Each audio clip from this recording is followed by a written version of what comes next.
Like every Tuesday, I host a French tutoring class to this adorable and smart seventh grader that I'll call Sarah for the purpose of this podcast. Her assignment this week was to create a reading journal, which I find is a great tool to track one's reading progress, write about and rate all the books you get to read, and above all, express oneself using an unlimited variety of tools. And that makes for our podcast's intro on why children should learn graphic design.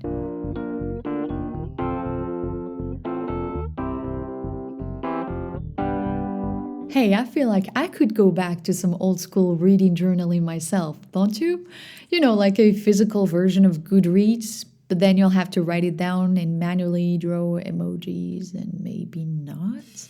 Anyways, going back to why children should learn graphic design. Not only it's something that I have always been encouraging through numerous adapted workshops and targeted trainings, but the idea reemerged yesterday after my session with Sarah. So, to help her out with designing her first reading journal ever, their teacher handed them a tips and tricks sheet which drew out the main content sections and ideas on how to make it more personal, which was pretty resourceful. But as we started our session, I could feel Sarah hesitant. Although her enthusiasm was palpable, it just didn't quite translate into actions. And whenever this situation occurs, I get the spin the table call. Nothing too fancy, it just means that I shift the focus onto her strength and acquired knowledge. Stuff she's good at, basically. And since it's a French tutoring class, she has to say it in French. Non mais allô. So I suggested we start a conversation about a particular book that she enjoyed reading, which enabled positioning herself on familiar grounds, taking the lead, and build confidence as we go, all while actively getting her to practice her French speaking, which for me is a solid win, given that Aussie has taken a full-on mate. That just happened. As the conversation went on, I'd pick up a few conjugaison slips, evaluate her grammar, and throw in some vocab every now and then.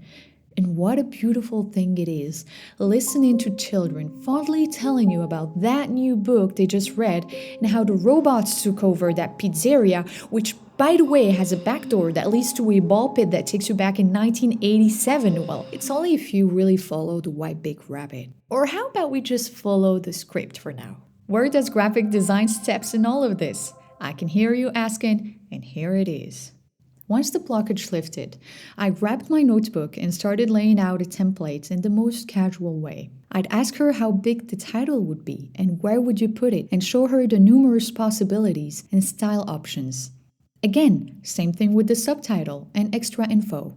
In which direction should it be read? How much space could we use? Should we group the publication date with the author's name? Or instead, have a specific place in our canvas where we could draw the author's portrait in a cartoony style with his name around it.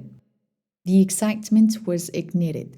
The project officially launched because she now had reference points to build from. And just like that, Sarah paused, stared at my notebook, and said, "But you're so good at that," pointing to the rough sketch.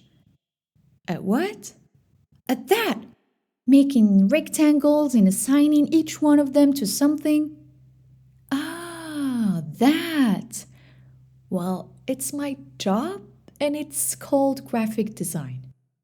Though not so long ago, just some 23 years back, really, I was just like her.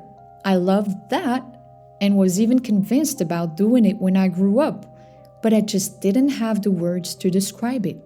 It just wasn't a popular profession like being a doctor or an astronaut. In fact, although graphic design is widely used in almost every single industry, we somehow focus on the brand's name more than entertain thoughts on who drew this or who decided on the colorful patterns at the back of a yogurt cup. But it's those details precisely that made us like, trust, and buy that particular yogurt in the first place. Isn't it ironic? So our session went on, and lots of rectangles were drawn. Lively icons were mixed with short and manageable sentences. A timeline was designed. Text bubbles started to pop out here and there. The goal was to create a layout which encouraged Sarah to fill out for every book she read. And for that to happen, it had to be visually balanced, meaning not too much text, nor overly doodly. Visually enticing enough for a 12-year-old to want to go back to her reading journal more than once. There you have it, InDesign Class 101. Now, the Reading Journal project is an example of how graphic design can be valuable for children to organize their thoughts and present their ideas in a way that is both efficient and appealing to them. What it really teaches is methodology, a set of creative reflexes that provides a child with basic visual tools and how to navigate a blank sheet of paper. Of course, there's always PowerPoint, which some of the latest features does that job for you by offering you plenty of slides to choose from. So why bother learning about layout? It's because the learning process applies to how we structure ideas when we think. I believe it goes beyond arranging blocks of texts and images, but organizing the information we have in our minds and thinking about the best way to showcase it to another fellow human being. With the added bonus, of course, of it looking nice. Practiced enough, it becomes a mindset, which can be used in different situations. The most popular one being a presentation on a given topic, for which I remember being approached by my little cousins more than once for some help. Again, same but different.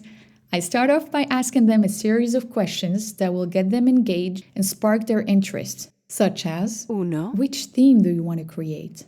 Allowing them to broaden their imagination and customize their presentation. dos, What do you think is the most important information about this topic? Which helps us define hierarchy. tres, Which information do you think is too complicated and should we illustrate instead? Inviting them to artistically convey their ideas through drawing, collage, montage, and so on. Far from a boring Wikipedia copy-pasted generic presentation, they will end up having a unique, smartly constructed one, which they will proudly and with more confidence present to their classmates. And that is just another reason why children should learn graphic design. That was all for today. Catch up next month for another completely Farah podcast.